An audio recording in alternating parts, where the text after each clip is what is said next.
الله الرحمن الرحیم.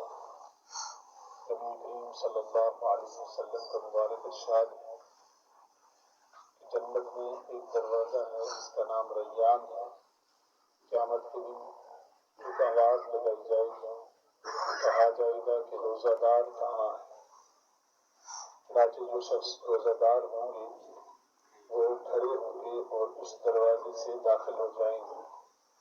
اور رسول اللہ صلی اللہ علیہ وسلم نے فرمایا کہ جو شخص اس دروازے سے داخل ہوگا اس کو کبھی پیاس نہیں لگے گی.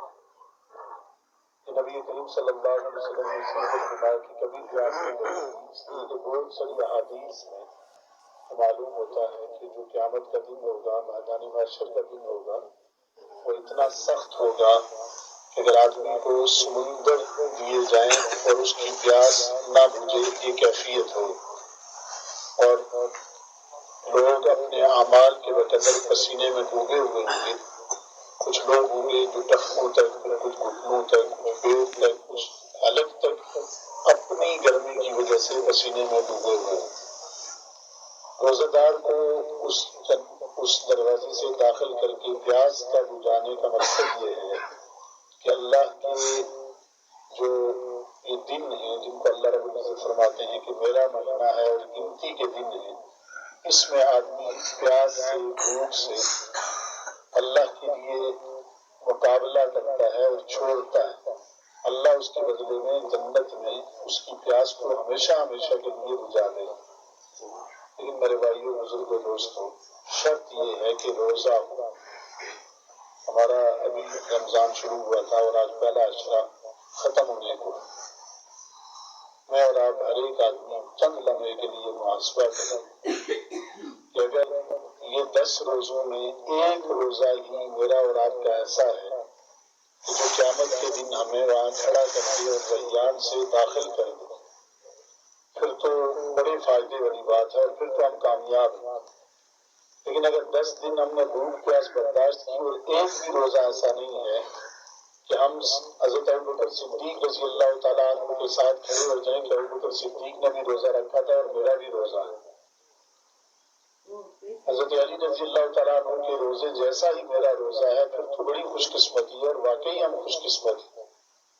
لیکن وہاں میرا روزہ میرے سامنے ہو، بھوک پیاس تو برداشت کی ہو، لیکن جو چیزیں اللہ نے منع کی تھی، ایک روزہ بھی ہمارے ان 10 روزوں میں ایسا نہیں ہے، تو پھر خطرے والی بات ہے اور واقعی خسران والی بات ہے.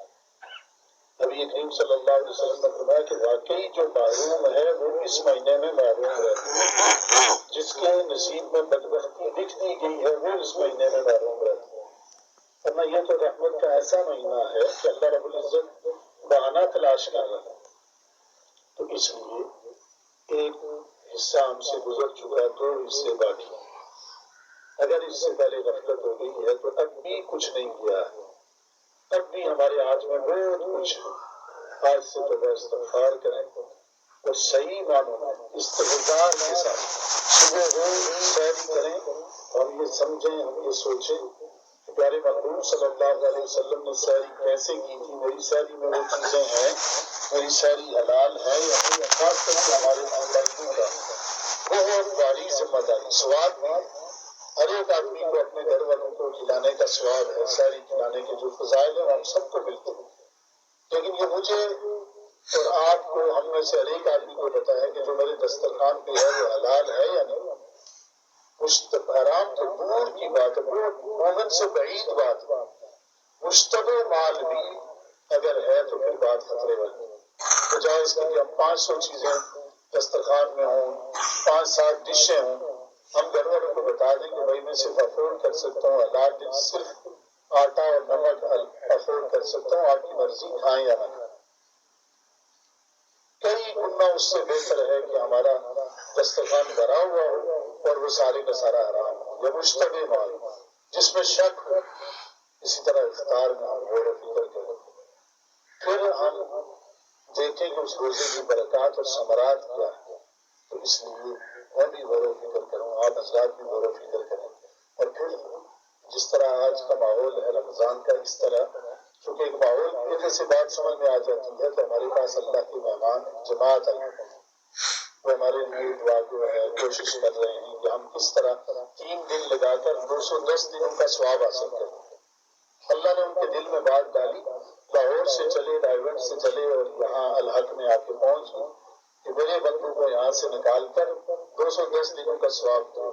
اب میں اور آپ اگر غفلت کریں گے تو ہماری معلومی ہے، نکل نہ سکیں تو ان کے ساتھ وقت دیں، ان کے پاس بیٹھیں، کوئی نیا فلسفہ ہی نہیں بیان کر رہے، کوئی نئی چیز نہیں بیان کر رہے، یا کسی خاص جماعت یا گروہ کے یہ نمائندہ نہیں کہ مجھے میری اور آپ کی ذمہ داری سمجھا رہے ہیں۔ اللہ پاک ان کو بھی جزائے خیر عطا فرمائے اور ہمیں بھی ان کی نصرت کی توفیق عطا فرمائے، اور یہ جو رحمت کا اشرا ہم سے گزر چکا ہے اللہ اس کے آخری لمحات میں ہمیں خوب رحمتیں سمیٹنے کی توفیق عطا فرمائے۔ آمین۔ الحمد للہ رب العالمین والعاقبۃ للمتقین والصلاة والسلام علی اشرف الانبیاء والمرسلین محمد وعلی آلہ واصحابہ اجمعین۔ اللهم اغفر وارحم فإنك أنت الأعز الأكرم، ربنا اغفر لنا ولإخواننا الذين سبقونا بالإيمان ولا تجعل في قلوبنا غلا للذين آمنوا ربنا إنك رؤوف رحيم، اللهم اغفر لنا وارحمنا وعافنا وارزقنا وأنت خير الرازقين، اللهم إنا نسألك العفو والعافية والمعافاة الدائمة في الدين والدنيا والآخرة، اللهم إنا نعوذ بك من الهم والحزن ونعوذ بك من العجز والكسل ونعوذ بك من البخل والجبن والبخل ونعوذ بك من غلبة الدين وقهر الرجال۔ إلہ العالمین ہم سب کے صغیر کبیر گناہوں کو معاف فرما۔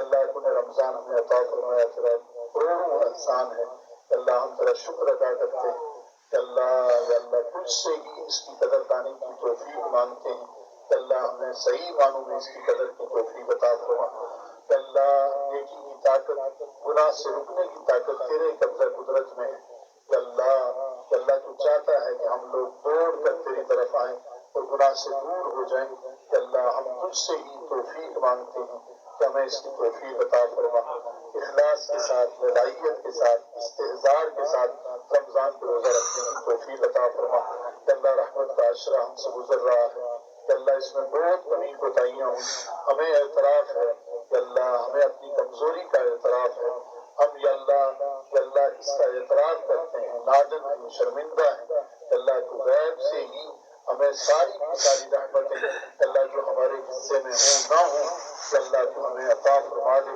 کہ اللہ خوب رحمتیں سمیٹنے کی توفیق عطا فرما دے۔ الہ العالمین مغفرت والے عشرے میں اہتمام سے داخل ہونے کی توفیق عطا فرما۔ الہ العالمین ہمارے بیماروں کو شفا عطا فرما، پریشان حالوں کی پریشانیاں